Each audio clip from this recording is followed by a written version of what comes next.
Calon lawan kita yang paling dekat, China Taipei. Kalau juga melihat cara mereka bermain, China Taipei, saya rasa tanpa harus mendahului, ya, kita akan menang. Dan itu menjadi juga obsesi dari STY. STY pasti yakin dengan kemampuan timnya. Ini kita tim mewah untuk bicara di U23. Tim yang sangat kuat dengan ada 7-8 pemain yang sudah terbiasa bermain di tim senior, sekarang dialihkan fokus untuk bermain di U23. Namun apapun itu, tentunya kita tidak boleh takabur, tidak boleh terlalu percaya diri berlebihan, menganggap enteng China Taipei walaupun mereka kalah dengan 4 gol tanpa balas melawan Turkmenistan. Tetap harus hati-hati. Yang paling utama adalah mental kita harus siap, fisik, ya, finishing touch kita, penyelesaian akhir di depan gawang, itu yang paling penting. Akan percuma semua kalau kita unggul dalam ball position, dalam penguasaan bola yang tinggi, tapi hasilnya mengecewakan. Ya, tetapi di sini kalau melihat dengan skuad yang ada di starting 11 STY sudah menyiapkan tim pemukul yang mematikan, saya pikir. Ya, 11 pemain dia bermain dengan 4-3-3. Ini akan menjadi modal kuat buat kita untuk menggebuk habis China Taipei. Which means artinya peluang bagi timnas Indonesia untuk lolos dan bermain di Piala Dunia kali ini semakin besar. Tapi untuk saat ini kita perlu realistis. Karena kita masih berbicara tentang peluang yang artinya kemungkinan, karena bagi sebuah tim dari Asia yang ingin lolos ke Piala Dunia, ada beberapa round atau tahapan yang harus mereka lalui. Dan seperti yang kita pahami bahwa persaingan di Asia semakin ketat, teman-teman. Tapi seperti yang saya selalu katakan, bahwa sulit itu bukan berarti mustahil. Dan untuk saat ini, seperti yang sama-sama kita pahami, timnas Indonesia punya banyak pemain muda, teman-teman. Dan untuk sementara ini, dilatih oleh pelatih kelas dunia, Shin Tae-yong, yang sebelumnya berhasil membawa timnas Korea lolos ke Piala Dunia tahun 2018. Memang, timnas Korea tidak bisa dibandingkan dengan timnas Indonesia. Tapi, pelatih yang satu ini sudah punya pengalaman untuk membawa sebuah timnas lolos ke Piala Dunia. Artinya tentunya dia paham apa yang perlu dia lakukan untuk bisa membawa timnas Indonesia lolos ke Piala Dunia, teman-teman. Pangkas generasi itu suksesnya terbukti dengan skuad yang sekarang ada di U23. Ini salah satu terobosan dari STY yang fenomenal buat gue. Kita tercipta timnas U23 yang super hebat ini karena pangkas generasi dari Shin Tae-yong. Gue bilang super hebat karena gue ngeliat personal pemainnya. Gue nggak tahu kalau misalkan dia dimainin jadi satu tim, apakah kompak apa enggak. Tapi kalau ngeliat dari person-personnya, ini nama-nama beken semua yang ada di timnas U23. Rafael Strike juga ada di sana. Wah, ini pilihannya banyak banget. Makanya gue bilang Dream Team ini, perang bintang di timnas U23 ini bener-bener Dream Team gitu. Sananta di sana ada, bisa jadi pilihan utama. Ada Fajar Fatur Rahman juga selalu ngegolin di timnas. Ada Rafael Strike juga selalu performanya nggak pernah jelek ketika dia bermain di timnas Indonesia. Media Taiwan gemetar lihat skuad mewah timnas Indonesia U23.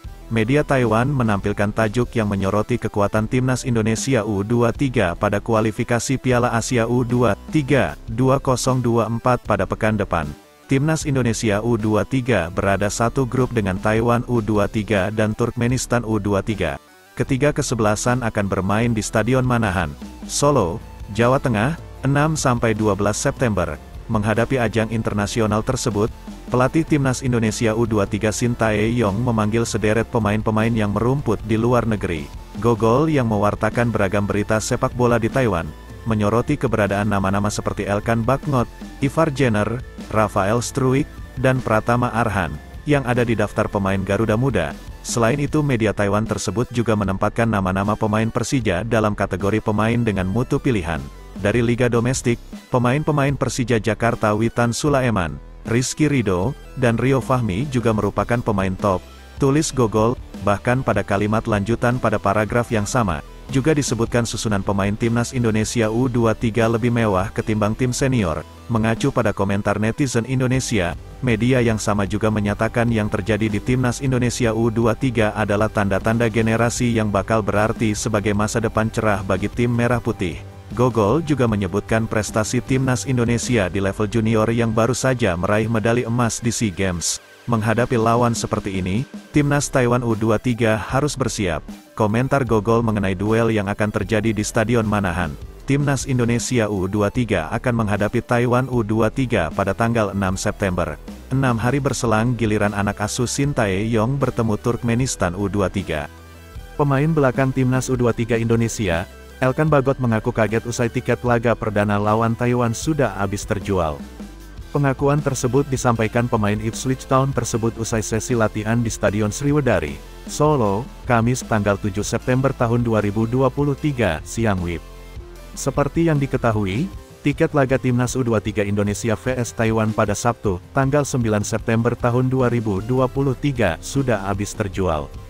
Laga tersebut bakal dilangsungkan di Stadion Manahan, Solo. Stadion Manahan sendiri bisa menampung sekitar 20.000 supporter.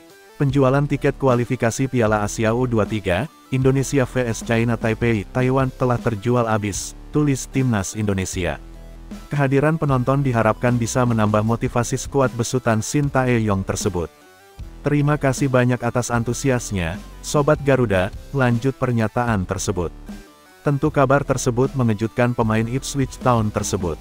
Tentunya ia sangat berterima kasih atas dukungan masyarakat Indonesia jelang laga pembuka Timnas U23 Indonesia vs Taiwan. Wah, luar biasa, kami sangat berterima kasih atas dukungannya, ujar Elkan Bagot. Kami mendapatkan dukungan sepanjang waktu. Jadi, saya tidak tahu terjual habis itu luar biasa untuk didengar.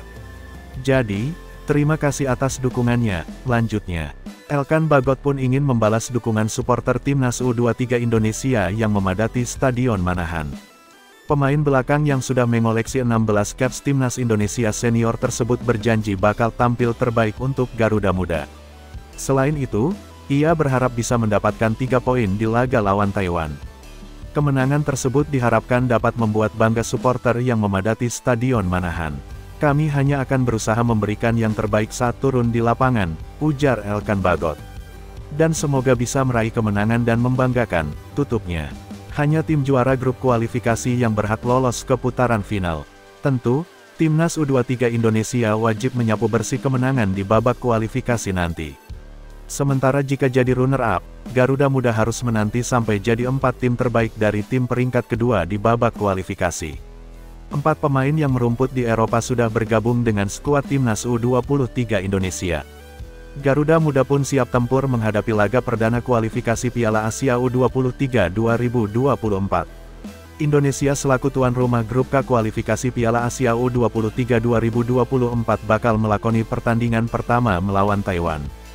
Laga Indonesia vs Taiwan tersebut akan digelar di Stadion Manahan, Solo, pada Sabtu tanggal 9 September tahun 2023 pukul 19 waktu Indonesia Barat.